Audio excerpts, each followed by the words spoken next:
Welcome to জেপিটি academy. প্রিয় শিক্ষার্থীরা, আজকে আমি তোমাদের ষষ্ঠ শ্রেণীর এবছর 2025-এর তোমাদের গণিতের একটা মডেল প্রশ্ন আমি তোমাদের আলোচনা করছে। তোমাদের 2025-এর যে একটা গণিতের ষষ্ঠ শ্রেণীর মডেল প্রশ্ন একটা স্কুলে পরীক্ষা হয়েছে, সেই প্রশ্নপত্রটা আমি সম্পূর্ণ আলোচনা করছি। তো ষষ্ঠ শ্রেণী তোমাদের এবারে দ্বিতীয় পর্যায়ের মূল্যায়নের পূর্ণমান ছিল 50, সময় থাকে 1 ঘন্টা 40 মিনিট। তো এই বিষয়ের যে প্রশ্নটা দেখো, ভালো করে প্র্যাকটিস করবে তোমরা। অবশ্যই এই ধরনের প্রশ্নগুলো তোমরা ভালো করে প্র্যাকটিস করবে। চলো কি আছে দেখো, প্রথম প্রশ্ন লক্ষ্য করো।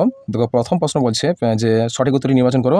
বলা হচ্ছে 0.7 গুণিতক 0.9 এর মান কত, অর্থাৎ গুণ করতে বলা হচ্ছে। আমরা গুণ যদি করি, দেখো প্রশ্নটাকে যদি এই প্রশ্নটাকে এই গণিতটাকে এই দশমিক ভগ্নাংশ যদি আমরা গুণ করি, একের দিকের প্রশ্ন কী ছিল যে 0.7 গুণিতক 0.9 যদি আমরা গুণ করি, তাহলে 0.7-এর সঙ্গে আমরা কত গুণ করবো? 0.9 গুণ করবো। দশমিক বাদ দিয়ে সাধারণ সংখ্যাগুলো সাধারণভাবে গুণ করবেন। 9 7 63, 63। তাহলে মোট কতগুলো অঙ্কের আগে দশমিক আছে দেখো? প্রথম সংখ্যায় একটা অঙ্কের আগে আর দ্বিতীয় সংখ্যায় একটা অঙ্কের আগে, মোট দুটো অঙ্কের আগে দশমিক আছে। সুতরাং উত্তরে কী করবে? দুটো অঙ্কের আগে দশমিক বসবে, এখানে বসবে, এখানে 0 দিয়ে দাও। কত হলো? 0.63। কেমন? উত্তর অপশানটা কোনটা হবে? দেখো 0.63 কোনটা হচ্ছে? 0.63, তো অপশন নম্বর সি হচ্ছে সঠিক উত্তর। 0.63 এটা হচ্ছে তোমাদের সঠিক উত্তর। কোনটি আয়তঘন নয়? দেখো আয়তঘন হতে গেলে ইট একটা আয়তঘন, ছক্কা লুডুর ছক্কা আয়তঘন, বই একটা আয়তঘন, বোতল কিন্তু একটা চোঙ, বোতল কিন্তু একটা আয়তঘন নয়। অপশন নম্বর এটা হবে তোমাদের সঠিক উত্তর। কোনটি আয়তঘন নয়? আয়তঘন বোতল, আয়তঘন বোতল হবে না। বুঝা গেছে? তাহলে আয়তঘন কোনগুলো হবে? ইট, ছক্কা, বই। পরবর্তী দেখো 3টি নির্দিষ্ট সমরেখা বিন্দু দিয়ে সরলরেখাংশ আঁকা যায়। কতগুলো আঁকা যায়? 3টি নির্দিষ্ট সমরেখা বিন্দু, নির্দিষ্ট করে বলা হয়েছে। দেখো এখানে বলা হচ্ছে, এখানে এখানে তো তিনটি নির্দিষ্ট বিন্দু, একে দিয়ে কতগুলো সরলরেখাংশ অঙ্কন করা যায়? দেখো সরলরেখাংশ অঙ্কন করা যায় এখান থেকে একটা, এখান থেকে একটা, এখান থেকে একটা, মোট কতগুলো? মোট 3টি সরলরেখা অঙ্কন করা যায়। 3টি নির্দিষ্ট সমরেখা বিন্দু দিয়ে সরলরেখাংশ আঁকা যায় কতগুলো? 3টি। বুঝেছে? বেশ। পরের প্রশ্ন দেখো, -3 আর -4 এর মান কত? দেখো -3 আর মাইনাসে +4 কত হবে? সমান 1। উত্তর কত হবে? অপশন নম্বর বি সঠিক উত্তর, 1। পরের প্রশ্ন দেখো, শূন্যস্থান পূরণ করো। 0.8 ইকুয়ালস টু কত পার্সেন্ট? 0.8 ইকুয়ালস টু কত পার্সেন্ট বলা আছে? যদি পার্সেন্টেজ করা হয়েছে, 0.8কে পার্সেন্টেজে করতে হলে কি গুণিতক 100 দিয়ে গুণ করবে, অর্থাৎ শতকরায় প্রকাশ করতে হলে কী হবে? গুণিতক 100 করবে। দেখো 100 দিয়েছি মানে কি 0.8-এর সঙ্গে যদি আমরা 100 গুণ করি কত হবে? দেখো 0.8-এর সঙ্গে যদি আমরা 100 গুণ করি, সেক্ষেত্রে কী করবে? এই 0.8কে আমরা সামান্য ভগ্নাংশ করে নেবো। 8/10 গুণিতক 100। 0 কাটো, কত হচ্ছে? আর 10 আসছে 80। কত হবে? 80%। 0.8-এর কত শতকরা কত হবে? কত হবে? তোমাদের 80% হবে। উত্তর কত হবে? 80 হবে। বুঝেছে? তাহলে পরের প্রশ্ন দেখি আমি। চলো পরের প্রশ্ন বলা হচ্ছে যে পরের প্রশ্ন লক্ষ্য করো। পরের প্রশ্ন বলা হচ্ছে, দেখো কী বলা আছে? যেসব দশমিক সংখ্যার দশমিকের পরে যেসব দশমিক সংখ্যা দশমিক পরে নির্দিষ্ট সংখ্যক অঙ্ক আছে তাদের ড্যাশ দশমিক সংখ্যা বলা হয়। যেসব দশমিক সংখ্যার দশমিকের পরে নির্দিষ্ট সংখ্যক অঙ্ক আছে তাদেরকে বলা হয় কি দশমিক বলা হতো? ড্যাশ দশমিক সংখ্যা বলা হয়। কী দশমিক সংখ্যা বলা হয়? সসীম দশমিক সংখ্যা বলে। সসীম দশমিক সংখ্যা বলা হয়। যেসব দশমিকের পরে নির্দিষ্ট সংখ্যক অঙ্ক আছে তাদের সসীম দশমিক সংখ্যা বলা হয়। পরের প্রশ্ন দেখো, দুটি সরলরেখাংশ সবচেয়ে বেশি ড্যাশটি বিন্দুতে মিলিত হয়। দুটি সরলরেখাংশ দেখো দুটি সরলরেখা যদি আমরা কতগুলো বিন্দুতে মিলিত হতে দেখি? একটি বিন্দুতে। তাহলে দুটি সরলরেখাংশ সবচেয়ে বেশি একটি বিন্দুতে মিলিত হতে পারে। সত্য মিথ্যা যাচাই করো। দেখো সবচেয়ে বড় পূর্ণ সংখ্যার অস্তিত্ব নেই। সত্য, কিন্তু সবচেয়ে বড় পূর্ণ সংখ্যার অস্তিত্ব নেই। দেখো সবচেয়ে বড় পূর্ণ সংখ্যার অস্তিত্ব নেই, এটা কিন্তু সত্য। কেমন? তুমি যদি যে কোনো একটা পূর্ণ সংখ্যা মনে করো, দেখো তারপরেও একটা সংখ্যা থাকবে। কেমন? সেই কারণে কী হচ্ছে, তুমি যদি ধরো মনে করো সবথেকে বড় কোন সংখ্যাটা আছে, নিশ্চয়ই সবচেয়ে বড় কোনো সংখ্যা অঙ্কটাই বলা যায় না। তুমি যদি 10 লক্ষ বলো, আমি বলবো 11 লক্ষ। তুমি যদি 20 লক্ষ বলো, তারপরে 1 কোটি বলবো। 1 কোটি, 100 কোটি, 2000 কোটি, 5000 কোটি একটা পূর্ণ সংখ্যার নির্দিষ্ট কোনো মান নেই। তারপরে বলা হচ্ছে কি, দেখো সব আয়তঘনই ঘনক। 9 নম্বর প্রশ্ন দেখো, সত্যমিত সব আয়তঘনই ঘনক? অবশ্যই নয়, কিন্তু সব আয়তঘন ঘনক নয়, কিন্তু সমস্ত ঘনক কিন্তু আয়তঘন হবে। এটা মিথ্যা। সব আয়তঘনই ঘনক নয়। সব ঘনক কিন্তু আয়তঘন হতে পারে, কিন্তু সব আয়তঘন ঘনক নয়। এর উপর আমি একটা ভিডিও করেছি, অবশ্যই তোমরা যদি আমার প্লেলিস্টে দেখে তোমরা অবশ্যই দেখে নিও। দেখো 6.21 মিটার ইকুয়ালস টু কত কিলোমিটার বলা আছে? দেখো 6 পয়েন্ট আমরা যদি গণিত করি 6.21 মিটার মিটার সমান কত হবে, কত কিলোমিটার। দেখো 6.2 মিটার আমরা কিলোমিটার প্রকাশ করতে বলছে, অর্থাৎ ডান থেকে বামে যাচ্ছে, সুতরাং ভাগ করতে হবে কতগুলো একক হচ্ছে 3টি, অর্থাৎ 1000 দিয়ে ভাগ করতে হবে। তাহলে কী করবো আমরা, 6.21 ভাজিত কত হচ্ছে, ভাজিতক মিটার থেকে কিলোমিটার গেলে ভাগ করতে হবে কত দিয়ে, 1000 দিয়ে ভাগ করতে হবে। দেখতে পাচ্ছি 6.21 আছে, এক্ষেত্রে কিন্তু ভাগ করলে কত হবে বলতো, দশমিকটা ভাগের সময় কী হয় আমরা জানি, মিটার থেকে কিলোমিটার গেলে দশমিকটা বাম দিকে সরে, তাহলে কতগুলো শূন্য আছে, 3টে শূন্য, দশমিকটা 3 ঘর পিছবে, অর্থাৎ কত হবে 621, এখানে দশমিক ছিল, আর 1 2 3 এখানে দশমিক, অর্থাৎ 0.00621 এটা হওয়ার উচিত ছিল। এখানে বলেছে কত, এখানে 6210 বলা হচ্ছে, অর্থাৎ 6.21 মিটার মানে কত বলছে, 6210 মিটার। এটা কিন্তু মিথ্যা। কেমন? পরবর্তী নিচের প্রশ্নগুলি উত্তর দাও, যে কোনো 9টি। মিঠু 4টি খাতা কিনবে, একটি খাতার দাম এত টাকা হলে মিঠুকে কত টাকা জোগাড় করতে হবে। আচ্ছা, মিঠু কতগুলো খাতা কিনবে, মিঠু 4টি খাতা কিনবে, একটি খাতার দাম বলা আছে এত টাকা হলে মিঠুকে কত টাকা জোগাড় করতে হবে, অর্থাৎ গুণ করতে হবে। 12.75 টাকার সঙ্গে 12.75 75, 12.75 সঙ্গে কত গুণ করবে তোমরা, 4 গুণ করবে। 4 গুণ করতে হবে, 5 4 20 শূন্য হাতে 2, 7 4 28, 29 30 শূন্য হাতে 3, 4 2 8 9 10 11 11 হাতে 1, আর 8 8 4 4 5, দশমিক দুটো অঙ্কের আগে দশমিক আছে, সুতরাং দুটো অঙ্কের দশমিক বসবে। কতগুলো হবে তোমার হবে 51। কত টাকা সংগ্রহ করতে হবে মিঠুকে 51 টাকা সংগ্রহ করতে হবে। তাহলে মিঠুকে কত টাকা সংগ্রহ করতে হবে, 51 টাকা। ভাগ করো 48 ভাজিতক 08। দেখো ভাগ যদি করি, দেখো 48 ভাজিতক 0.8 ভাগ করলে কত হবে, ভাগ করলে হচ্ছে কত হবে, দেখো যে 48 ভাজিতক 0.8 হলে কি ভাগ করো, তাহলে 48 লিখলাম, ভাজিতক আছে ভাজিতক দিলাম, আর 0.8কে আমরা সামান্য ভগ্নাংশ করবো, 8/10 কত হচ্ছে সমান, আর উল্টে দাও গুণ করে, 48 গুণিতক 10/8, 8 6 48, 6 10 10 6 60, কত উত্তর হবে 60 হবে। এখানে কত হবে 10 6 60, কত উত্তর হবে এখানে 60 উত্তর হবে, 60 উত্তর হবে।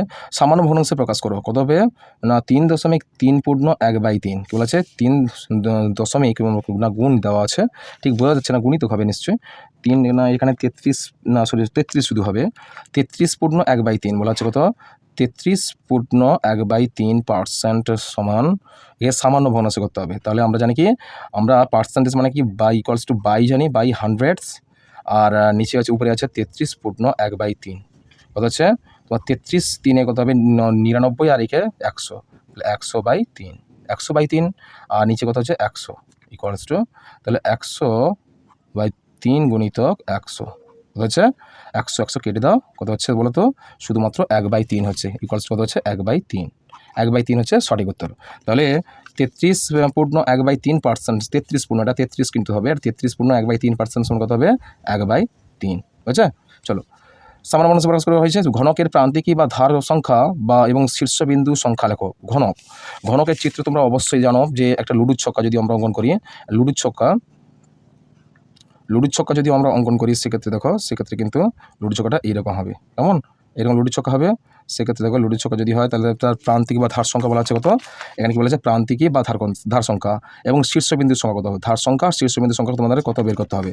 তাহলে ঘনকের শীর্ষবিন্দু ধার সংখ্যা দেখে নিই, 1 উপরে 4টে নিচে 4টে পাশে 4টে, 4 3 12, তাহলে ধার কত হলো, ধার হলো সমান 12টি, আর শীর্ষবিন্দু কত হচ্ছে, শীর্ষবিন্দু কতগুলো হচ্ছে, দেখো উপরে 4টে নিচে 4টে, কত হচ্ছে 8টা, শীর্ষবিন্দু কত কটি 8টি, ধার সংখ্যা 12টি আর শীর্ষবিন্দু 8টি।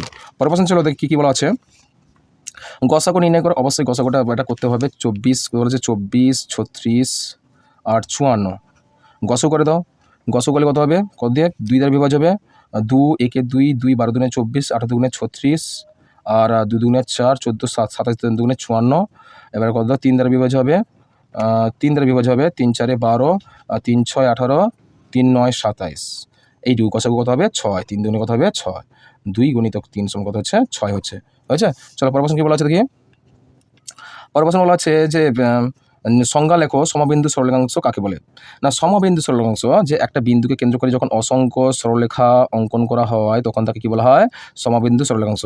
যে একটা বিন্দুকে কেন্দ্র করে যখন অসংখ্য সরলরেখাংশ অঙ্কন করা হয় তখন তাকে কী বলা হয়, সমবিন্দু সরলরেখাংশ। পরের প্রশ্ন চলো কী বলছে, যে নিচের জ্যামিতিক চিত্রের পরিসীমা নির্ণয় করো। এই যতগুলো বাহু আছে সবগুলো যোগ করে দাও, সব পরিসীমা বেরিয়ে যাবে। কেমন নিচের রাশিগুলি কী বোঝাই লেখো। -10 টাকা লাভ মানে কি, আমাদের 10 টাকা ক্ষতি, 10 টাকা ক্ষতি, 10 টাকা ক্ষতি, ঠিক আছে। আর মাইনাস 23 টাকা জমা মানে কি 23 টাকা খরচ, 23 টাকা খরচ, বুঝছে, 23 টাকা খরচ হয়েছে। তারপর প্রশ্ন দেখো, সামান্য ভগ্নাংশে প্রকাশ করো 0.106 পৌনঃপুনিক বলা আছে। 0.16 পৌনঃপুনিককে আমরা যদি সামান্য 0.16 এখানে পৌনঃপুনিক, তাহলে একে সামান্য ভগ্নাংশ করতে হলে বাই দেবো, দশমিক আর পৌনঃপুনিক বাদ দিলে 16 আছে, আর নিচে দশমিক মানে 1 আর 1-এর পর কটা অঙ্ক আছে, দুটো অঙ্ক বসে দিলাম, বিয়োগ চিহ্ন দিলাম। দেখো উপরে কী করবো, যে অঙ্কের মাথায় পৌনঃপুনিক আছে সেই অঙ্কের পূর্বে লক্ষ্য করো কতগুলো অঙ্ক আছে, একটা অঙ্ক মুক্ত আছে, অর্থাৎ একটা অঙ্ক মানে 1 বসে আছে। দশমিক আর পৌনঃপুনিক যে অঙ্কের মাথায় আছে তার মাঝে কতগুলো অঙ্ক আছে, দশমিক মানে 1, আর দশমিক আর যে অঙ্কের মাথায় পৌনঃপুনিক আছে তার মাঝে কতগুলো অঙ্ক আছে, একটা অঙ্ক মানে 0, কত পেলাম আমরা, তাহলে 16 থেকে 1 বাদ দাও, কত হচ্ছে 15, আর এখানে 100 থেকে 10 বাদ দাও, কত হচ্ছে 90। তাহলে 3 দ্বারা বিভাজ্য হবে, 3 5 15, আর 3 3 9, 3 0 0, কেমন, আর 5 কে 5, 5 6 30, কত হচ্ছে 1/6, হয়েছে। কত সহজ অঙ্ক, তোমরা অবশ্যই প্র্যাকটিস করো, কেমন। কোথায় হচ্ছে অঙ্কটা, একটু কি চেঞ্জ করে দিলাম, না হয়েছে, ঠিক আছে।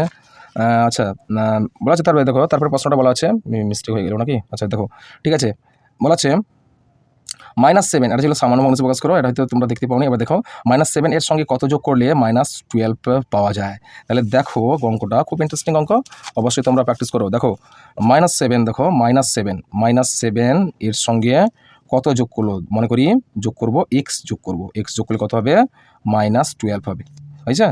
বা তাহলে আমরা -7 ব্র্যাকেট মুক্ত করি, প্লাস এক্স ইকুয়ালস টু কত হচ্ছে 12, -12, বা তাহলে এক্স রাখো, এক্সের মান বের করবো আমরা, তাহলে -12 আর -7 এদিকে গেলে +7 হয়ে যাবে, সমান কত হবে, তাহলে -7 থেকে -12 থেকে +7 অর্থাৎ বাদ দেবো, মাইনাস প্লাসে মাইনাস, সংখ্যাদের মধ্যে বিয়োগফল, তাহলে 7 3 অর্থাৎ 5, 7 5 12, 5 হবে, আর বড় সংখ্যাটাকে মাইনাস আছে কি -5 হবে, তাহলে কত হচ্ছে, তাহলে এক্সের মান কত হচ্ছে -5, তাহলে এখানে উত্তরটা কত হবে -5, বলা আছে কি যে -7 এর সঙ্গে -5 যোগ করলে কত হবে -12 হবে, বুঝে গেছে। তাহলে মাইনাস কত হবে -5, উত্তর কত হবে -5। পরের প্রশ্ন দেখো, মান নির্ণয় করবো বলেছে 240 এর 35%। চলো 235 এর 40%, 235 বলা হচ্ছে 235 এর মানে গুণ 40 কত পার্সেন্ট বলা হচ্ছে 35%, মানে 35/100। 240 বলা হচ্ছে 240 এর 35% মানে কত হবে, 240 এর 35% মানে কত হচ্ছে, তাহলে আমরা কাটাকাটি করবো, একটা শূন্য কাটো, আর 5 7 35, 5 2 10, 2 আর 24 কাটো 12, তাহলে 12 গুণিতক 7 সমান কত হচ্ছে 12 সাথে 84, কত হবে 84, কত হবে এর মান কত হবে 240 এর 35% মান কত হবে 84 হবে, বুঝা গেছে। 240 এর 35% মান কত হবে 84, উত্তর হবে, ঠিক আছে। চলো পরের প্রশ্ন দেখি আমরা। পরের প্রশ্ন বলা আছে দেখো, যে কোনো দুটি প্রশ্নের উত্তর দাও, যে কোনো দুটি প্রশ্নের উত্তর দাও, বলে ছবি আঁকো, ছবি দেখে তোমরা 2 জোড়া সমান্তরাল সরলরেখাংশ খুঁজে লেখো। 2 জোড়া সমান্তরাল সরলরেখাংশ দেখো, 2 জোড়া যদি সমান্তরাল সরলরেখাংশ যদি হয়, 2 জোড়া সমান্তরাল সরলরেখাংশ খুঁজে বার করো।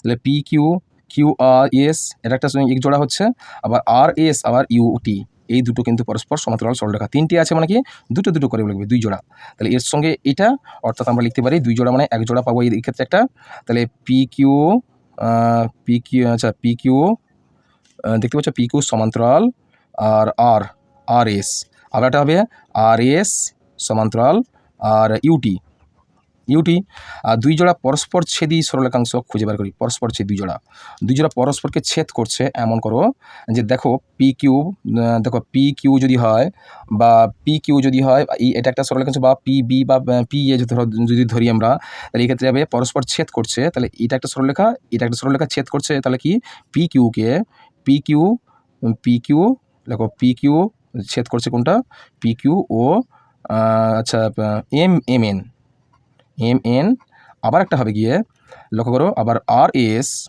বা এটা করতে পারো, তাহলে এখানে 2 জোড়া বলেছে, তাহলে আর এস লেখো, আর এস, আবার আর এস আর এম এন, আচ্ছা, আবার একটা 2 জোড়া হলো, এক জোড়া হলো, আবার এক জোড়া যদি বলো এদিকে একটা করে দাও, তাহলে কিউ আর, আর এটা কী হবে কিউ আর, যদি হয় কিউ আর, আচ্ছা কিউ আর না কিউ পি আছে এখানে, দেখো কিউপি হবে, আর জিএইচ, এটা একটা পেলাম, আর একটা লেখো যে টিইউ, এটা পেলাম, আর টিইউ আর একটা কী পেলাম, টিইউ পেলাম, আর এইচ জি লেখো, এই দুটো হচ্ছে পরস্পরচ্ছেদী সরলাংশ। তাহলে পরস্পরচ্ছেদী মানে কি জানি আমরা, যদি দুটো একটা সরলরেখাকে অন্য কোনো সরলরেখা দ্বারা ছেদ করা হয় তাহলে কী হবে, এটা হচ্ছে এক্স, এটা যদি ওয়াই হয়, এটা এ আর এটা যদি বি হয়, তাহলে এর পরস্পরচ্ছেদী সরলাংশ কোনটা হবে, এক্স ওয়াই একটা হবে, আর এটা কী হবে এ বি। তাহলে এ বি এ ছেদ করছে এক্স ওয়াই, তাহলে এ বি এর ছেদক এক্স ওয়াই, তাহলে এক্স ওয়াই হবে এ বি এর ছেদক। আচ্ছা, এইভাবে করতে পারো কেমন? তাহলে এইভাবে কীভাবে লেখা যায়, একে লিখবে একে এক্স ওয়াই ছেদক এক্স ওয়াই ছেদক কী হবে, এ বি। বুঝেছে? এইভাবে লিখতে হবে তোমাদের, আমি এখানে শর্টকাটে লিখে দিয়েছি। কী করবে, এক্স ওয়াই ছেদক এ বি। বুঝেছে? এইভাবে তোমরা লিখবে। চলো পরের প্রশ্ন কি বলা আছে, যে সরল করো বলছে -5 + -7 এর বিপরীত সংখ্যা -5। এটা অতিরিক্ত সহজ, দেখো বলা আছে -5, লক্ষ্য করো -5 প্লাস -7 এর বিপরীত +7 হবে, +7 আর -5 কত হচ্ছে, দেখো -5 প্লাসে প্লাসে +7 আর মাইনাসে +5, বুঝেছে? কত হচ্ছে -5 তুলে দাও +7, উত্তর কত হবে +7, ঠিক আছে? চলো পরের প্রশ্ন দেখি আমরা। বলছে বড় থেকে ছোট সাজাও 0.4, এখানে করে দিচ্ছি। বড়তে সব থেকে বড় কোনটা আছে, সব থেকে বড় গুণ করে দাও -0.8 আর 8, এটা সব থেকে ছোট হবে, 8 × 4 = 32, 0.32 হবে, এটা 0.32 হবে, আর এটা তাহলে 0.4 আছে আর 0.8, সব থেকে বড় কোনটা আছে 0.8, এটা 1 নম্বর, এটা বড়, তারপরে এটা 0.4 2 নম্বর, আর 0.32 অর্থাৎ এটা হবে সব থেকে ছোট, এটা 3 নম্বর। তাহলে এটা বড়, তার থেকে ছোট এটা, তার থেকে ছোট এটা, বুঝেছে? তাহলে যে কোনো 4টি প্রশ্নের উত্তর দাও। 55 মিটার লম্বা বাঁশের 11 মিটার কাদা ও জলের নিচে আছে, বাঁশটির শতকরা কত ভাগ কাদা ও জলের উপরে আছে, হিসাব করে লিখি। শতকরা কত ভাগ, তাহলে বাঁশের দৈর্ঘ্য, এটা আমি প্রশ্নবিচিত্রায় অনেকবার প্র্যাকটিস করেছি। দেখো বাঁশটির দৈর্ঘ্য হচ্ছে 55 মিটার দৈর্ঘ্য, তাহলে 55 মিটার দৈর্ঘ্য বর্গটা বাঁশ, তাহলে লম্বা বাঁশ। তাহলে কাদা ও জলের মধ্যে আছে কত হবে, কাদা ও জলের নিচে আছে, কাদা ও জলের নিচে আছে কত অংশ, নিচে আছে 11 মিটার, নিচে কত আছে 11 মিটার আছে। আর বাঁশটির শতকরা কত অংশ কাদা ও জলের উপরে আছে বলা আছে, উপরে, এটা কাদার নিচে আছে, জল ও কাদার নিচে আছে কত হবে 11 মিটার, উপরে আছে কত, অতএব উপরে আছে কত অংশ, উপরে আছে জল ও কাদার উপরে, জল ও কাদার উপরে আছে কত অংশ, উপরে আছে কত অংশ, আমরা 55 থেকে যদি 11 বাদ দিই, সেক্ষেত্রে কত হবে 44 হবে, 44 মিটার। তাহলে জল ও কাদার উপরে আছে কত অংশ, 44 মিটার, ঠিক আছে?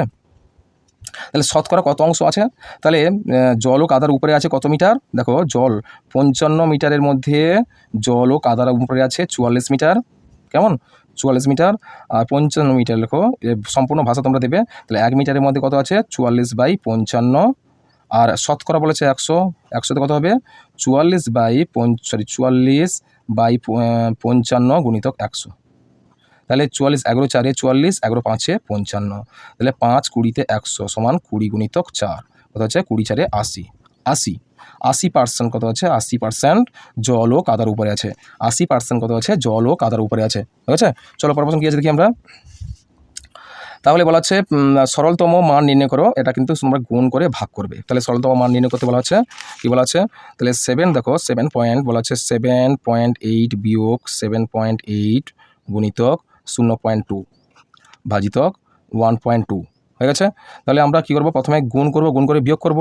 তাহলে গুণ করছি আমরা 7.8 বিযুক্ত কত হচ্ছে, আমরা গুণ করি 7.8কে আমরা 0.2 গুণ করবো, 8 × 16 তাহলে 7 14 15, দুটো অঙ্কে নিয়ে আগে এখানে দশমিক হবে 1.56, তাহলে 1.56 আমরা বিয়োগ করবো, ভাজিতক 1.2 ভাগ করবো, কত আছে আমরা বাদ দিই, তাহলে 7.8 থেকে আমরা কত হবে 1.56 বাদ দেবো। এক ধরো 16 10 থেকে 6 বদলে 4, 7 থেকে 5 বদলে 2 দশমিক, এখানে কত আছে, এখানে 7 থেকে 1 বদলে 6, 6.24 আর ভাজিতক আছে 1.2, তাহলে আমরা সামান্য ভগ্নাংশ করবো, কত হবে 6.24, দশমিক তুলে দাও 100 নিচে করো, ভাজিত গুণ করো, তাহলে আচ্ছা 10, অর্থাৎ 10/12 করো। তোমরা আমি কীভাবে বললাম, এটাকে সামান্য ভগ্নাংশ করেছি, অর্থাৎ 12/10 হলো, উল্টে দিলে ভাগ আছে গুণ করলাম, উল্টে দিলাম 10 একবার হলো, কত হলো এবার 12 4 8 12 5 60, 12 5 60, 12 5 60, 2 24, 12 2 24, আর 10 কাটো 0 কাটো, কত হবে 52/10, কত হচ্ছে 5.2 তোমাদের সঠিক উত্তর। তারপরে প্রশ্ন বলা হচ্ছে মানের ঊর্ধ্বক্রমে সাজাও, 0.6 পৌনঃপুনিক 3 পৌনঃপুনিক আর 5/6 আর 3/4 দেখো এটাকে আমরা যদি সামান্য এটাকে পৌনপণিক সবগুলো যদি করি, তাহলে দেখো আমরা কী পাচ্ছি, এ থেকে আমরা কী পাবো যে 0.6 পৌনপণিক, 6 পৌনপণিক আর 3 পৌনপণিক যদি হয়, আর এটা কী বলা হচ্ছে 5/6 যদি হয়, আর এটা বলা হচ্ছে 3/4 যদি হয়। এগুলোকে আমরা কি, এই দুটোকে আমরা কিন্তু আমরা পৌনপণিকে সংখ্যায় পরিণত করব। চলো 5/6 অর্থাৎ 5কে আমরা 6 দিয়ে ভাগ করব প্রথমে। তাহলে কথা হচ্ছে 5কে 0 দিয়ে 0 নিলাম, 5 নামাও, দশমিক দিয়ে 0 নিলাম, 50, 6 8 48, 4 8 48, 2 নামাও, দশমিক আছে 0 দাও, তাহলে 6 2 6 3 18, 2 নামাও, আবার দশমিক আছে 0 নাও, আবার বলা আছে 6 3 18, তাহলে আবার 2 নামছে। তাহলে এইভাবে কিন্তু চলে যাবে, কিন্তু কত হলো না 0.8 পৌনপণিক 3, কত হবে 0.8 পৌনপণিক 3। আর নিচেটা দেখো 3/4কে আমরা 3কে 4 দিয়ে আমরা যদি ভাগ করি, কত হচ্ছে 0 দিয়ে 0 নাও, 3 নামাও, দশমিক দিয়ে 0 নাও, আচ্ছা 8 3 8 4 4 5 4 6 4 7 4 7 28, 2 নামাও, দশমিক 0 নাও, 4 5 20, 75, 0.75। এবার লক্ষ্য করো তো, দেখো এখানে 0.6 আছে ইকুয়ালস টু 0.63 আর 63 এরকম হবে, আর এটা হচ্ছে ইকুয়ালস টু 0.833 আর এটা 0.75 হলো। তাহলে কত হলো, তাহলে এবার কত হলো দেখো, এর মধ্যে কোনটা ছোট কোনটা বড় আমাদের কি বলা হচ্ছে, এখানে বলা হচ্ছে মানের ঊর্ধ্বক্রম, অর্থাৎ ছোট থেকে বড়। সব থেকে ছোট কিন্তু কোনটা হবে, সব থেকে ছোট দেখতে পাচ্ছি আমরা, এটা হচ্ছে সব থেকে ছোট, অর্থাৎ এটা হচ্ছে সব থেকে ছোট সংখ্যা, অর্থাৎ 0.6 পৌনপণিক 3 পৌনপণিক। তাহলে লেস দেন হবে, এর থেকে বড় কোনটা হবে, অবভিয়াসলি এটা হবে, অর্থাৎ 3/4 হবে। এর থেকে বড় কোনটা হবে, এটা হবে 5/6 সব থেকে বড়। চলো পরের প্রশ্ন কি বলা আছে, লসাগু নির্ণয় করো। লসাগুটা নির্ণয় করতে বলা হচ্ছে যে 2 মিটার 28 সেন্টিমিটার আর 3 মিটার 42 সেন্টিমিটার আর 4 মিটার 56 সেন্টিমিটার, এগুলো সবগুলোকে সেন্টিমিটারে কনভার্ট করে তোমরা লসাগু করবে। তাহলে কথা হচ্ছে এদের লসাগু কত হবে, তাহলে আমরা কি করব, 2 মিটার 28 সেমি সমান কত হবে, 2 মিটার মানে কত সেমি, কিলো ডেকা মিটার ডেসি সেমি 100 অর্থাৎ 200, তাহলে 200 প্লাস 28 সমান 228 সেমি, 228 সেমি, 228 সেমি। তারপরে এখানে বলা হচ্ছে, তারপরে বলা হচ্ছে 3 মিটার 42 সেমি, 3 মিটার 42 সেমি কত হবে, 3 মিটার মানে 300 সেমি যুক্ত 42 সেমি সমান কত হচ্ছে 300, অর্থাৎ 342 সেমি। আর বলা হচ্ছে 4 মিটার 56 সেমি সমান 4 মিটার মানে 400 সেমি যুক্ত 56 সেমি। এই সেমি এককে কিন্তু সেমি দেবে, এখানে সবগুলোতে সেমি দেবে, কত হচ্ছে 456 সেমি। তাহলে এক্ষেত্রে কী হলো, এক্ষেত্রে 3টি কিন্তু লসাগু করবো আমরা, তিনটে সেমিকে আমরা লসাগু করবো, 2 2 8 আর 3 4 2 আর হচ্ছে 4 5 6 লসাগু করো, কত হবে, জোড় সংখ্যা 2 দ্বারা বিভাজ্য হবে, 2 1 2 1 4 আর 1 14 7 আর 1, কেমন তো বলছে 4 4 বলা হচ্ছে এদিকে 4 হচ্ছে এখানে ঠিক করেছি তো লসাগু, 2 1 2 1 14 2 7 14 2 1 2 অর্থাৎ 2 2 8। এবার দেখো 3 দ্বারা বিভাজ্য হয় কিনা, দেখো 3 দ্বারা কি বিভাজ্য হবে, হ্যাঁ 3 দ্বারা বিভাজ্য হবে, 3 3 9, 3 3 9 হচ্ছে 3 3 9 2 24 3 8 24 বা 3 7 3 5 15 আর 2 21 3 7 21 আর 58 আচ্ছা 22 3 3 7 21 আরও 3 3 6 18 বুঝছে, 3 6 18 76 হয়েছে। এবার দেখো 57 76 38, তাহলে কোন সংখ্যা দ্বারা বিভাজ্য হবে, কোন সংখ্যা দ্বারা বিভাজ্য হবে এটা, তারপর 2 দ্বারা বিভাজ্য করো, 2 2 1 2 8 2 9 18, আচ্ছা 2 2 2 9 18, আচ্ছা এটা কিন্তু 2 দ্বারা বিভাজ্য হবে না, 57 নামিয়ে দাও।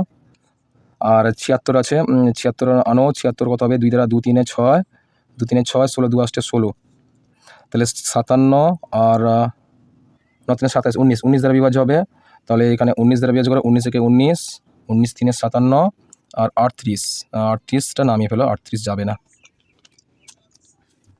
তাহলে কত হচ্ছে 38 3 1 19 2 3 2, গুণ করে দাও, গুণ করে এর আর কোনো লসাগু হয় কিনা দেখো একটু, 38 3 লসাগু হবে না, এখানে কি ঠিক করা হয়েছে লসাগু, 3 7 21 21 18 318 2 3 6 হলো, 2 3 6 1 16 2 8 16 38 হলো, 38 কিন্তু আর কোনো সংখ্যা দ্বারা বিভাজ্য হবে না, কী কী পেলাম, 2 3 গুণিতক 2 গুণিতক 3 গুণিতক 2 গুণিতক 19 গুণিতক 3 গুণিতক 38, কেমন?